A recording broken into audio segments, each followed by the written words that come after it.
Alrighty, it's been a while since I've done one of these. The last time you saw my truck, it was, well, it was a little bit different. It's still a 379X. It was a special edition Peterbilt did for the 04 through 05 model years. There's a couple titles 06s as well. They all had the extended hood, polished fenders, 7-inch straight pipes, polished strip down the center of the hood, 70-inch sleepers, and all the bells and whistles. But most of them were spec'd as highway trucks, and I do logging, what some people would call severe service. So I've decided to modify mine. Looks like I got a couple cab lights to change. This is a bit of a project truck for me. It was kind of rough when I bought it, and I was involved in a rollover a couple years ago, so it's still a little ways from being complete. And I figured, well, you see a lot of fancy show trucks on the internet. This one, I like to think it's a nice truck, but it's a little bit dirty right now. She hauls 140,000 pounds every day out of the bush. So we'll do a little bit of tour of a slightly dirty truck for once. As you can see, she's got the polished fenders. She's got the double round headlights, 359 style headlights on the old 351 style brackets. And I put marker lights in the fenders. I put a little higher bumper on it.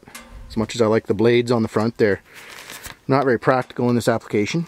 It's got 15-inch breathers. All the X's had 15-inch breathers. The guy that had it before me, he took the 379X special breather bars off the front. So I've, instead of having imitation ones on there, I've got just plain stainless on there for now. I still got the ones behind the breathers, however. Those are factory. And these trucks also had the Millennium Series lights along the cab and along the sleeper from the factory. I like them, but I really wanted to try these Peterson tunnel lights. I'll see if you can see them on the video here. They're, I probably can't really see them on there, but they look like an infinite tunnel when they're on. And when they're off, they just have a clean chrome finish. And like I said, she's got 7-inch stacks. That's from the factory. And I've got a straight pipe now. It had a catalytic converter under there. Stupid thing, cost about $6 grand here in Canada, so I decided to go without that. Just put a Y pipe under there, so she got a little bit more bark. Yeah, so it's got the 48-inch sleeper, and like I said, it's a project truck. I've got a door to match. This one still has the old style Peterbilt door latches on it, as opposed to the newer Kenworth style latches. So I've got to change that yet.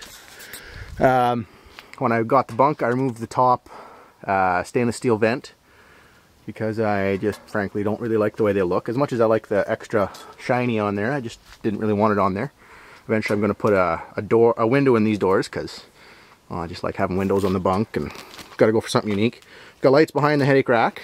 Also got lights down in here, and again, that's tunnel lights. But got to put some lights in the headache rack, and like I said, she's a project truck. She's got the 150-gallon tanks. Oh, and I should mention that for specs, it's got a factory 550 C15 A-Cert. It's a 2005. It's got 1 million miles on it. I just rebuilt it at Christmas time. It's got a 250 wheelbase. It's kind of dark, but I'll see if we can get a good profile of it here. Oh, it looks like the lights on the trailer are covered with mud. Can't see them, but yeah, she's I like to think she's an alright looking bush truck. It had Flex Air under it when I bought it, and 40,000 pound rears. Right now she's got the AirTrack. Oh darn it, can't see it at all. I put AirTrack under it with 46s, 433 ratios, because, well, frankly, she's a bush truck and she's got to do what Flex Air can't. Although I will say that Flex Air is tough for a highway suspension. It just can't haul 144,000 pounds. I've got a nice tail treatment on the truck there, and we'll go take a look on the inside. But yeah, a lot of guys have made fun of me for putting AirTrack on an X and taking it in the bush, but frankly, I want a truck, not a car. So I spec a truck properly. Now we'll take a look at the inside. I've customized it quite a bit. The X's, they all had special brushed aluminum panels on the doors and the dash, and matching panels in the bunk. But since I've changed the bunk, I've had to temporarily fix the interior. But we'll start with the smaller modifications. I took the door pockets off for a bit of a cleaner look. I really like the door pockets. They're terribly convenient, but I always had a problem with them ripping right here. They'd rip right out of the pocket, so using blue LEDs. This is a factory hole. This is just screwed onto the door panel. Still has a bit of a clean look, and it really lights up the ground well. As you can see, I think it does a very good job, better than the original stuff. I've got blue lighting under the dash, as well as in the dash. I'll take off my shoes here, and put some lights in the vents, just for something a little different. I got a matching CB and stereo.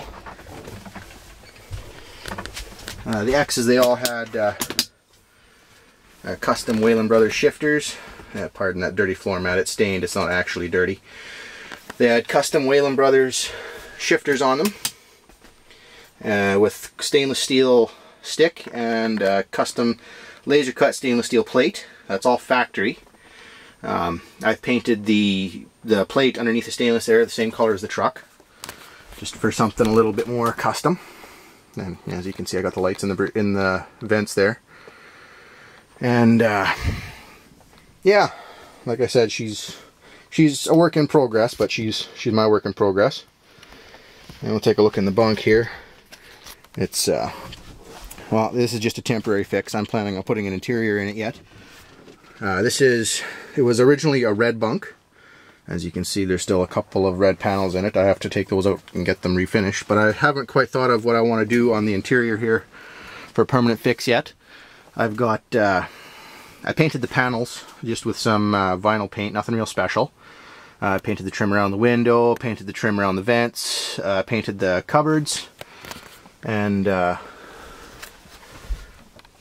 a lot of little monkeying around. But oh, there's my teddy bear. Got that from my wife and my kids for when I'm away from home.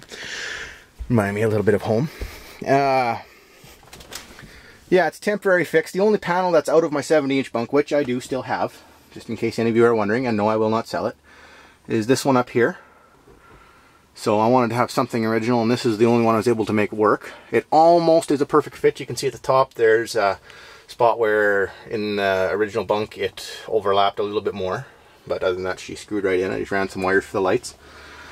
And yes, they do both work. And yeah, so I just painted the interior for now. I'm going to put a custom interior that would match, so it would look the way it would if an X was available with the 48-inch stand-up sleeper. As I said, they only came with a 70, which is great for highway guys, but it just doesn't work in the bush. It's too big, too bulky. It's wonderful, but yeah, it's too much weight and it flops around on our bush roads. So this is my project, this truck. Hope you guys like her, and yeah, she's far from being complete. If anybody knows of a 379X steering wheel, I'd like to get one. This is a factory steering wheel, but the leather around the edges has started to wear quite badly, and I'd like to get it rewrapped, but then I'd also have to get it re-chromed. So if anybody has one for sale, please message me, or you can email me.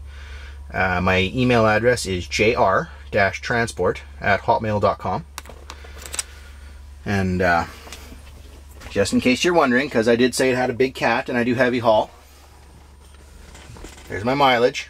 So all you European truckers and highway guys can say, oh, well, you shouldn't have a cat in there, you'll get bad mileage. Yeah, I have another truck with a Detroit. It was my first truck. I've decided to keep it. It's got 1,400,000 miles on it.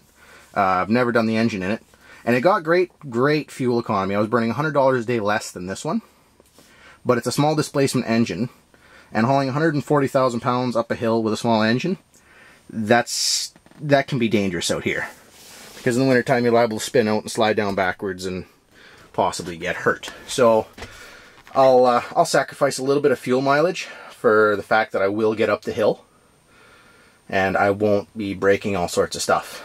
I'll have a motor that'll last more than 100,000 miles. The Detroit I had, it does have 1,400,000 on it, but most of those are highway miles doing 110,000 pounds or less, so it's not like it was ever hauling a big load.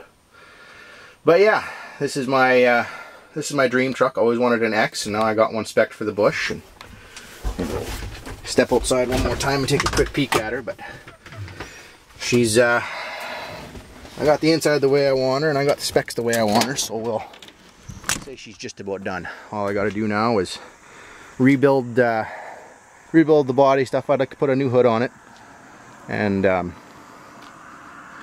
just give her all a fresh coat of paint.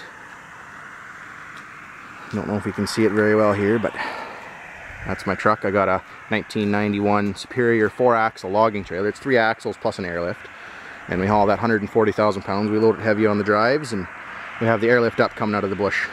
So yeah, it actually needs 46s, not like the highway guys that say, oh, I need 46s because I pull 140,000 pounds on a Super Bee. Yeah, well, if you can have 3:3:6 ratios in your 46,000 pound rears, you don't need 46,000 pound rears. But anyways, that's my truck. I like it. I hope you do too. Have a good one.